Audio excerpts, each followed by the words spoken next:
और मेरा ख्याल है कि इमरान खान वाली लॉन्चिंग की तो अब कोई वो अब हार्म उसमें नहीं रह गया कि इस्टेब्लिशमेंट के ने का ये प्रोजेक्ट था, उसमें वो इस्टेब्लिशमेंट की तरफ से भी खबरें लीक आउट हो गई। और अब कल का अगर आप शहबाज गिल की वो प्रेस कॉन जो सेमिनार को खिताब वो कर रहा है, उसमें अगर आप वो उसका वो सुन लें तो उसमें भी वो सारा कन्फेशन से ही भरा पड़ा है, और वो सारा बड़ा क्लियरली, अगर जो वो अपनी तरफ से लोगों को और कुछ बताने की कोशिश कर रहा है, लेकिन आप अक्लमंदी से उसको सुने तो उसमें सारा उसने 50-60 सीटों का भी बता दिया जो इस्टेब्लिशमेंट ने। तो अगर वो सीटें दे रहे थे इनके साथ बैठ के, लोग चूज़ कर रहे थे, तो ये कैसे हो सकता है कि भाई उन्होंने वो नहीं किया होगा और ये उनको करने दे रहे थे जिस तरह से। तो इसका मतलब है कि वो सारा इकट्ठा ही एक ही प्रोजेक्ट था, इकट्ठे मिल के ही सारा ये बना था 2018 का जो डिबेकल था। और उसमें वो राजा रियाज़ की उन्होंने मिसाल दी, तो राजा रियाज़ को भाई उन्होंने अगर सीट दी थी तो उन्होंने फिर जिताया भी तो है ना। तो इसी तरह 50-60 में से अगर आप 30-40 सीटें भी निकाल लें जो उन्होंने दी हैं इनको और इनके बंदे जिता दिए, तो उससे सारी डायनामिक पिछले आप 2018 की देख लें कि गवर्नमेंट बनाने की वो चेंज हो जाता है सारा कुछ अगर वो निकाल दें। तो बहरहाल उससे पहले लेकिन ये भी हमें मानने वाली बात है कि ये नहीं है कि उन्होंने इनको कुछ ज़ीरो से उठा के हीरो बना दिया। इनका बहरहाल it had become a second, तो 2018 की मैं बात कर रहा हूँ कि उसमें ये तकरीबन सेकंड बिगेस्ट पार्टी तो बन गई थी। नून लीग को बहरहाल मेरा नहीं ख्याल ये बीट कर सकते थे तब, ये है, लेकिन ये सेकंड लार्जेस्ट थी। पीपल्स पार्टी को तो बहरहाल ये क्रॉस कर गए। तो वो इन्होंने कवर किया, और गवर्नमेंट बनाने के लिए इनको जो सीटें एक्स्ट्रा चाहिए थी और नून लीग को स्नब करने के लिए जो चाहिए थी। लेकिन अब जो सिचुएशन है वो बहुत ज़्यादा इंटरेस्टिंग होगी। अब ये हुआ है कि जो PMLN है, मेरा ख्याल वो पीपल्स पार्टी की तरह ऑलमोस्ट तकरीबन वाइब हो गई है करंटली। खैर पीपल्स पार्टी की तरह नहीं कहना चाहिए क्योंकि वो शायद बहुत ज़्यादा वो मनफी में चली गई थी। ये कम अज़ कम इस वक्त एग्जिस्ट मुझे लगता है कि बड़ा मुश्किल है। अगर ये इस वक्त तो इनकी हालत जो है वो पॉलिटिकल एरिने में, पब्लिक में, लोगों में, शायद इनको एक भी वोट, मुहावरतन कह रहा हूँ कि एक भी वोट, घर के भी वोट शायद आप, लेकिन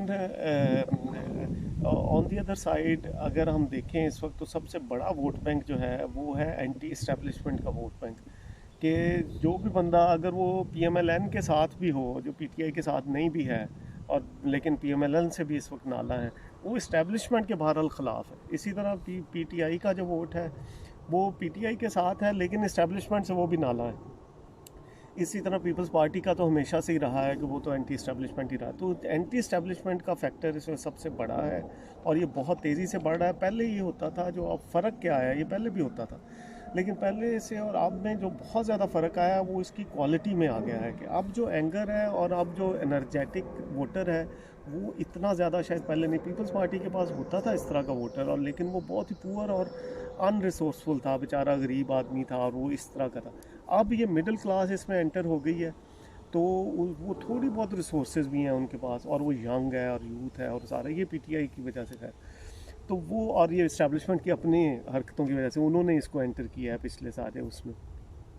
तो वो अब मुझे ये लगता है कि ये अब ना घुमसान का रन पड़ने वाला है। एक तो ये एंगल है कि सारे पॉलिटिकल एरिने का, कि अब ये होना है कि भाई हर कोई किसी की अपनी एक एफिलिएशन है, लेकिन वो इस्टेब्लिशमेंट से बहरहाल जान छुड़ाना चाहता है। हर कोई इस्टेब्लिशमेंट के बहरहाल ख़िलाफ़ है, कोई भी बंदा इस वक्त इस्टेब्लिशमेंट के हक़ में नहीं है। दूसरा ये हुआ है कि जो इंस्टीट्यूशन से पहले इस्टेब्लिशमेंट वाज कॉन्स्टिट्यूट करती थी, जो शुरू के हम देखें तो ब्यूरोक्रेट्स थे, उसमें जजेस, कुछ जजेस होते थे, सारे जजेस नहीं थे, और टॉप के कुछ बिजनेसमैन थे, और फ़ौजी थे, यकीनन फ़ौजी तो सारे जर्नैल जो उस वक्त की वो होती थी, और कुछ रिटायर्ड भी इन्फ्लुएंशियल रहते थे। ये सब फिर आहिस्ता आहिस्ता ये हुआ कि ब्यूरोक्रेट्स का पब्लिक में उन्होंने बिल्कुल ही अपने आप को रोल लिया, इनके साथ लग के कुछ अपने भी उनकी हरकतें थी। तो जब आपका पब्लिक में, जब आपकी एक, उसको हम कहते हैं गुडविल फैक्टर, पब्लिक चलें नहीं करते अगर प्रोफेशनल बात में, गुडविल फैक्टर आपका बिल्कुल ख़त्म हो जाए तो आपकी एग्जिस्टेंस ख़त्म है, और वही उनके साथ हुआ। मुशर्रफ ज़माने में इसको उन्होंने बिल्कुल ही उठा के इनको, इनका आखिरी वैसे जो था बंदा वो ग़ुलाम इसहाक़ खान था, जो इस्टेब्लिशमेंट का मतलब कह लें ब्यूरोक्रेसी का जो समझ लें कि वो, उसके बाद से ये आहिस्ता आहिस्ता ख़त्म होने, और मुशर्रफ ने उठा के बिल्कुल इनको इस्टेब्लिशमेंट से परे रख दिया। अब डिसीजन मेकिंग में इनका मेरा नहीं ख्याल कि किसी खास, इनडायरेक्ट रोल तो होते होंगे, डायरेक्ट कोई नहीं। इम्प्लीमेंटेशन के पे में ऑफ कोर्स अभी भी इनका वो रहता है, वो भी मुझे लगता है आहिस्ता आहिस्ता एरोड हो गया जब से कि सेक्टर इंचार्ज पब्लिक हो गए। उसको मैं पब्लिक ही इसलिए कहता हूँ कि वो सीक्रेट एजेंट है, वो they are not secret any more, हर काउंसलर से आप पूछ लें, उसके पास सेक्टर इंचार्ज का नंबर होगा, उसके पास कॉन्टैक्ट, उसको पता हो कौन है, कहाँ पे है, क्या करता है। वो ओपनली मीटिंग्स चल रही होती हैं, ओपनली बदमाशों के साथ उनके कनेक्शंस हैं, ओपनली बहुत सारे, मतलब सारों की नहीं बात कर रहा, लेकिन बहुत सारे जितने मैंने चेक किया वो जाके पिछला पाकिस्तान किसी से आप पूछ लें, हर तरीके से मिडल लेवल अपवर्ड का बिजनेसमैन है जिसने थोड़ी बहुत हैंकी पैंकी कर, उसके पास भी इनके क्योंकि हर किसी को ये लगता है कि भाई अगर किसी ने कोई गड़बड़ करनी है तो वो अगर सेक्टर इंचार्ज साथ शामिल कर लेगा या उसको अपने उसमें रखेगा तो वो उसका वो कर सकेगा आसानी से और बच भी जाएगा। और इस तो ये एक जनरल कंसेप्ट फैला हुआ है, उसमें अच्छे लोग भी होंगे यकीनन, लेकिन बहरहाल ये तो वो तो अब वो एडमिनिस्ट्रेशन भी, मैं ये कह रहा हूँ कि भी वो भी ब्यूरोक्रेसी के हाथ से निकलती जा रही है कि डीसी 90% काम अगर गलत कर रहा है तो उसमें से 40-50% काम वो इनके उसकी वजह से भी वो बीच में आ रहे हैं। तो बहरहाल लेकिन लेट्स सी। तो एक तो ये साइड होगी कि ब्यूरोक्रेट्स निकल गए। फिर अब ये था जजेस इनके साथ ये आपस में इन्होंने वो किया, ये देखा हमने प्रोजेक्ट इमरान खान में जजेस का खैर बहुत ज़्यादा रोल रहा है नवाज शरीफ को आउट करने में और जजों इसको लाने में।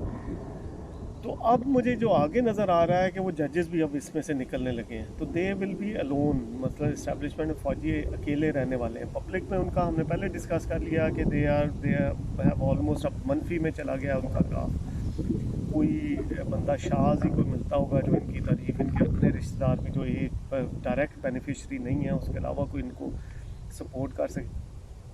तो आप इनके जो साथ लोग मिलके वो करते थे, वो भी मुझे लगता है काजी फायज ईसा साहब के की इस्टेब्लिशमेंट आने के बाद वो भी इनका काम होता चला जाता। तो ये मुझे अब लगता है कि लाइंस ड्रॉ हो रही हैं बड़ी क्लियरली। तो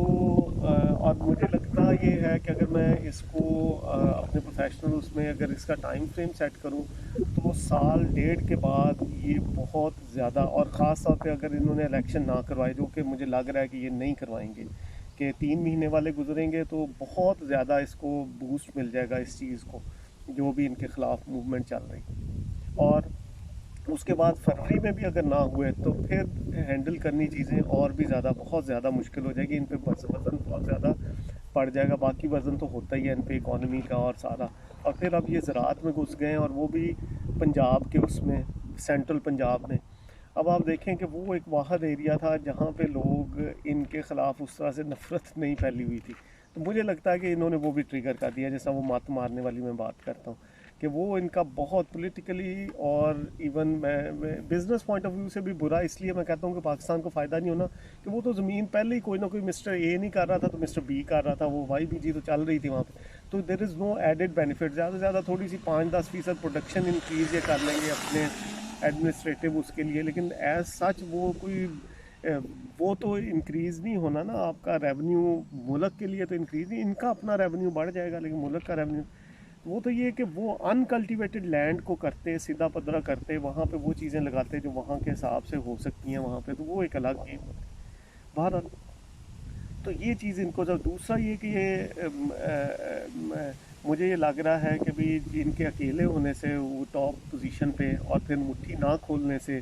अब वो जो चीज़ें 75 साल से नहीं हो सकी वो अब होंगी, इंस्टीट्यूशन बिल्डिंग ऑटोमेटिकली। और अगर पॉलिटिकल एरिने में जेन्युइन लीडर आ गया, जो कि बहुत ज़्यादा एक्सपेक्टेड है, and I am expecting that emerging from, अगर वो ज़्यादा एक्सपेक्टेशन मुझे है लोअर मिडिल क्लास से, कि वहाँ से निकलेगा या मिडिल, तो यह वहाँ से जब कोई अगर जेन्युइनली आ गया लीडर और वो अनकम्प्रोमाइजिंग प्रिंसिपल पे उसने स्टैंड ले लिया, चाहे वो 2-3 ही प्रिंसिपल,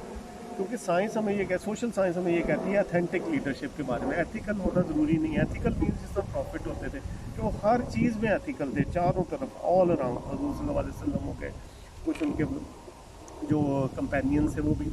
लेकिन या इसी तरह बाकी प्रॉफिट, लेकिन अथेंटिक लीडर हमारा ये होता है, उसको हम ये कहते हैं कि वो उस चीज़ में, उस पर्टिकुलर चीज़ में बहुत ज़्यादा जेन्युइन होता है, उसमें वो अनकम्प्रोमाइज। इमरान खान अथेंटिक हम उसको कहते हैं अगर वो कंप्रोमाइज़ ना, ये जो यू टर्न जिसके बार बार, वो जो बात जब आप कंप्रोमाइज़ स्टार्ट करते हैं तो आप यू जस्ट लूज अथेंटिसिटी, कि आपको क्रेडिबल नहीं होता। आपको ये नहीं पता था कि आज ये बात कर रहा है कल इस पर फिर नहीं जाएगा, चाहे वो जिस वजह से फिरे, वो सही हो गलत हो डजेंट मैटर। तो अथेंटिसिटी, तो तो ये अथेंटिक लीडर हमें अगर आ गया कोई जो कि मार खाए, जो तकलीफ़ें बर्दाश्त कर ले, जो कि नुकसान उठा ले, चाहे वो गलत भी हो, लेकिन एक चीज़ पे खड़ा हो जाए किसी भी 2-4 चीज़ों पे, तो वो उड़ा देगा मेरे ख्याल सिस्टम को। वो फिर इफ़ेक्ट होगा जो कि चाइना में वो हुआ था मेरा ख़्याल है, जिस तरह चेयरमैन माओ की मूवमेंट थी और वो क्योंकि पाकिस्तान इज़ राइट। उसके सिलसिले में भी ये भी है कि जिस तरह ये अब करते हैं, हम ये कहते हैं कि ये इन्होंने ये एनर्जी इसको डिफ्लेट करने के लिए जो बहुत ज़्यादा एनर्जी भर गई है सोसाइटी में, कई एक ये भी थ्योरी है कि उसको डिफ्लेट करने के लिए जो मुस्लिम और ईसाई फसादात करवाए गए हैं। अब ये दोनों सूरतों में इस्टेब्लिशमेंट के भी और एडमिनिस्ट्रेशन की भी और गवर्नमेंट की भी नाअहली के हिसाब से भी आप देख लें तो क्रिमिनल नाअहली है। कभी एक मॉब इकट्ठा हो रहा है और इंटेलिजेंस कहाँ है उस वक्त उसको डिफ्यूज़ क्यों नहीं किया, उस वक्त उसका मतलब होने क्यों दिया गया और उसके बाद अब बैठे रो रहे हैं। तो ये उसमें दूसरा ये भी लगता है कि ये इतने ज़्यादा नाअहल तो नहीं है। जिस तरह अब 9 मई का भी हमने देखा कि जब बंदे पकड़ने होते हैं तो पकड़ के लेते हैं, तो रिसोर्सेज हैं इनके पास, लेकिन वो होने देते हैं चीज़ों को, ताकि वो इनका ख्याल है कि इस तरह की टैक्टिक्स या नेगेटिव टैक्टिक्स यूज़ करके अगर ये सोच रहे हैं, अगर वो it wasn't generic, if it wasn't generic, और अगर जेनेरिक भी था तो इतनी इनकॉम्पिटेंसी इस चीज़ की बेस बन जाएगी जो मैं बता रहा हूँ, फिनोमिना आ रहा है। और अगर वो जेनेरिक नहीं था, ऑर्केस्ट्रेटेड था ये सारा, जो मुस्लिम और ईसाइयों का वो करने की कोशिश की ताकि एनर्जी को डिफ्यूज़ किया जाए, लोगों का गुस्से को डिफ्यूज़ किया जाए, तो वो भी मेरा नहीं ख्याल के टैक्टिक चलेंगे, वो नेगेटिवली प्ले करेंगे थोड़ी देर में। जिस तरह ये जो नारे अब शुरू हो गए हैं और सारा के ये जो दहशतगर्दी है इसके पीछे बढ़ती है, तो ये लोगों का मेरा ख्याल है कि और थोड़ी देर में ब्रेन उस तरफ जाना शुरू हो जाएगा कि भाई इधर भी कि अगर इन्होंने करवाया है या ये इनकॉम्पिटेंट है, दोनों सूरतों में they are responsible for whatever unrest is going on. तो ये मुझे लगता है कि अब साल डेढ़ की गेम है कि उसके बाद कोई ना कोई फिनोमेना निकलना है एज अ नेचुरल प्रोसेस, और वो फिर एक दफ़ा सारा कुछ मलियामेट होगा सिस्टम, और फिर एक नया सिस्टम इमर्ज करेगा इंशाल्लाह। अल्लाह खैर करे जो लग रहा है। अब ये मेरी ख्वाहिश का बात नहीं मैं कर रहा, जो मेरा एक प्रोफेशनल एनालिसिस है उसकी मैं बात कर रहा हूँ कि अल्लाह करे कि वो अच्छा निकले और सही निकले। हमें भी चेयरमैन मौके के बाद जिस तरह टांगजिया पंग मिल गया था, तो फिर उसके बाद एक कंस्ट्रक्टिव वाला वो भी मिल जाए। 2-3 लीडर आपको कंसेक्टिव चाहिए होते हैं कि डिफरेंट क्वालिटीज़ के वो आए, एक और तरह की क्वालिटी हो, दूसरा जो सक्सेसर हो उसकी एक और तरह की क्वालिटी हो, तो तीसरा तो ये जिस तरह कायदे आज़म का हुआ था कि उनके बाद एक और तरह का लीडर हमें चाहिए था जो हमें नहीं मिला, जो स्किल्स कायदे आज़म लैक करते थे ऑब्वियसली कि वजन सुपर ह्यूमन को नबी तो नहीं थे, लेकिन उन्होंने जो कर दिया उसके बाद एक आगे लेके जाने वाला, पैटर्न उठा के चलने वाला जो उस ज़माने का। तो बहरहाल लेकिन अल्लाह करे कि इस दफ़ा वो हो जाए, तो वो आई सी पॉजिटिव चेंजेस, ये मुझे लग रहा है कि पॉजिटिव। लेकिन उससे पहले एक डिप आना है, इन्होंने पेंच निकालनी है। जिस तरह की इन्होंने कैबिनेट अपेरेंटली बहुत अच्छी बनी है, ज़ाहरी तौर पे ठीक लोग हैं, लेकिन इनसे जो काम उन्होंने करवाने हैं, असल गेम तो वो है, बंदा जितना मर्जी अच्छा हो, लेकिन अगर लोगों का वो नुकसान लगेगा, लोगों को लगेगा कि भाई अमीर आदमी को फ़ायदा ही पहुँचाया जा रहा है, वही एलीट है, एलीट कैप्चर वो उसी तरह से चल रहा है, वो उनको उनके फैसिलिटेशन करने के लिए उनको आम आदमी को पिंजा जा रहा है, बल्कि मिडिल क्लास को धक्का दे के नीचे शामिल किया जा रहा है, जो इनकी पॉलिसीज़ जिस तरह की लग रही हैं, पेट्रोल शट्रोल बढ़ा के और इस तरह, तो और बगैर रेवेन्यू जनरेशन के उसके, तो वो मुझे लग रहा है कि भाई दैट विल ट्रिगर ऑल दो, ये सारे कंपाउंड हो रही हैं चीज़ें। तो मेरे ख्याल आज का इतना ही काफ़ी है, बहुत लंबा हो गया, तो ये ओवरऑल अगला लोग इंशाल्लाह स्पेसिफिक टॉपिक पे करेंगे। तो अगर ये पसंद आए तो काइंडली लाइक कीजिएगा और शेयर कीजिएगा दोस्तों में। अस्सलाम वालेकुम।